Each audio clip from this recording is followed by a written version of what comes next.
Today we'll see the concept of Fourier transform. The Fourier transform of any function f of t which is defined over an interval from minus infinity to infinity is given by this expression fs, which is equal to 1 over square root of 2 pi integral minus infinity to infinity f of t e power minus iota st dt. So this is e power minus iota st. This is called the kernel of this function. Okay, kernel of this transform. So what we are doing here, whatever value of function we are having, we will substitute it here and then integrate it with respect to variable t. S is a complex variable. We use Fourier transform in converting any signals into the frequency domain or any time domain quantities into the frequency domains. Its application lies in the differential equation, signal processing and many more things. Okay. So how this is different from the Laplace transform? In Laplace transform we are having, how do we define, if you remember, the Laplace transform of any function? It is integral 0 to infinity f of t e power minus st dt. So what you can see here, e power iota st, it is the kernel which is only for the real number, but here it is minus iota st, so it is for the complex number. I hope you remember iota square is minus 1. The value of iota is square root of minus 1. Okay, so that's why it is for complex variable function, so we can use Fourier transform. Now when it comes to the solution, how we work on it. Suppose you need to find Fourier transform of any function, say function f of t, which is given by 3e to the power 2t given over the interval 0 to a. Now here a is any constant value. Okay, then how do we work on it? To work on it, we have to use the formula for Fourier transform. We know that this is the formula of Fourier transform, so let's write it down. So Fourier transform is given by, we represent it by capital F of s, 1 over square root of 2 pi integral minus infinity to infinity f of t e power minus iota st dt. Okay, now what is given here? We have the function as 3 e power 2t. It is defined from 0 to a in this interval. Okay, so in the remaining interval the value is not given, so we assume the value to be 0. So what we have to do? We have to change the value of the function f of t by 3 e power 2t and the limits by 0 to a. So what it will give you?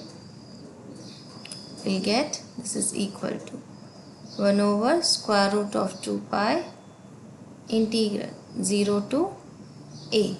In place of f of t we have 3 e power 2t e power minus iota st dt. Now we need to integrate, because now it becomes the question of definite integral. Okay, now what you can see, there are two terms in the under the integral sign. So we always try to combine these terms to make it one.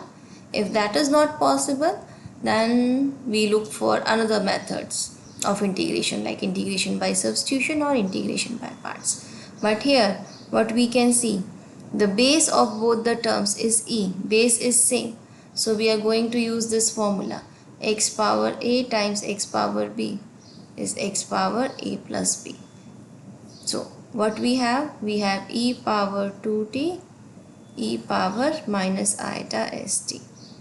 So this will become e power 2t plus minus become minus iota st. Okay, so what we will have value for this one? This. Now what is the next thing here? Okay, let me just write it down. 1 over square root of 2 pi integral 0 to infinity 3 e power 2t minus iota st dt. Now what is next? We need to integrate. So for integrating we have to use this formula, integral of e power ax plus b dx, which is exponential function remains same divided by the coefficient of x, right, plus c in case of indefinite integral. Now what we need here, we divided by a, which is the coefficient of x, right.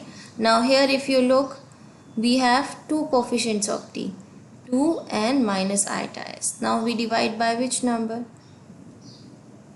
So to avoid that thing, to avoid that confusion, what we will do, we will take t as a common factor. So we write it as 1 over square root of 2 pi integral 0 to infinity 3 e power 2 minus iota s t dt. So now we know that we have to divide by t. Now here I'll say that it's better if we take the minus outside, because check the upper limit. Upper limit is infinity. So if you get the term, when you integrate it, if you get the term e power infinity, this will become infinity. That is not defined. On the other hand, if you get e power minus infinity, that will be 0. So it's always preferable to take the minus sign outside as well, so that you will have the definite value of the integral. What I mean is, write it as 3. What will happen if I take minus outside? I will get, if I am taking minus outside, minus 2 plus iota s t dt. Now integrated by using this rule. So now we divide it by this coefficient by using this rule. Okay, so it will give you 1 over square root of, yeah, I did a mistake here. It should be from a up to a. So the limit is a. So now when the limit is a, we don't need to take this minus outside, because we don't have the problem of, say, having infinite limit. So in this case we'll keep it same. So it is from 0 to a, 0 to a. Now we simply integrate it. Here we don't need to, we will not come across this situation here. So it's fine, we can directly integrate it. So it will give you 1 over square root of 2 pi. What is the integral? 3 e power 2 minus iota st over 2 minus iota s. And the limits is from 0 to a. Now just replace the limits. So what we will get? 1 over square root of 2 pi 3 e power 2 minus iota s a over 2 minus iota s minus, replace t by 0, 2 minus iota s 0 over 2 minus iota s. This will gives you, see, this term will become e power 0, which is nothing but 1, and there is no change in the first term.